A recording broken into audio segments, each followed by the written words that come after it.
These are all of my favorite alternatives to a pull-up. So the first we're going to start with is a banded pull-up, and you can use a band of any strength. This is a light one. If I was doing higher reps, I would definitely get a heavier band. So what you're going to do for this, and you could even use two if you really wanted, I would prefer you just use one. Because my pull-up bar isn't straight across, I'm using this setup. I'm putting it to the side. If you had a pull-up bar that was straight across, just put it right in the middle. You're going to put your foot in the band. Whoop. You're going to grab the pull-up bar in whatever capacity you need to. Leg straight, pull yourself all the way up for a pull-up. As you can see, I'm right on the edge of not being able to do that. So my preference is a jumping pull-up, and that's what I'm going to show you next. Just because of the way our home gym is set up, my preference for pull-ups are ring pull-ups, and we're going to do jumping pull-ups today. So you want to get your rings, or if you're doing this on a bar, same setup, set up in a way so either you are like standing on a box or something elevated, or you have them adjusted. So when you are standing behind them with your arms above, the ring or the pull-up bar is somewhere between your wrist and your elbow.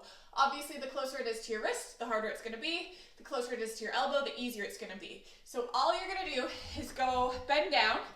So your knees are bent and your arms are in full extension. You're going to jump up, pull yourself up, touch the rings or the bar to your shoulders, and back down. It's a lot of cardio with a bit of pulling. So it's a good way to get your heart rate up, but also get a pulling motion in. Another great option are ring rows. The higher these are, the easier it will be. The lower they are, the harder it will be. So for the ring rows, you're gonna set the rings up. The further you have your feet forward, the harder it is.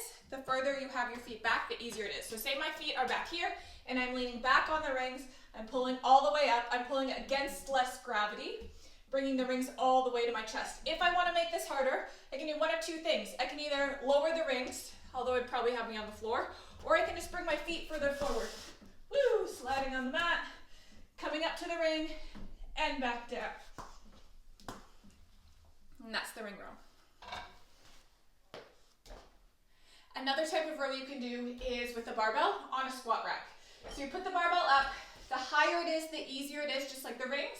The lower it is, the harder it is. And again, you can adjust your feet forward and back depending on how much you want. My main suggestion is when you have the barbell on here, is to make sure when you're doing it, you're pulling back into the rig. So the barbell isn't gonna fall off when you're doing the ring rows. So the bar is set up, you're bringing your feet down, you're holding on to the bar, you're bringing up as close as you can. Again, feet back, you can bend your knees or have them straight. You're coming up, pulling your chest to the bar like you would a chest to bar pull-up. Again, this is much easier than the pull-up. You're gonna get way more volume and just as much strength building. When you're working it into a workout, I would definitely, unless you're like super proficient at the pull-up, I definitely recommend either a row or a jumping pull-up for most of the workouts.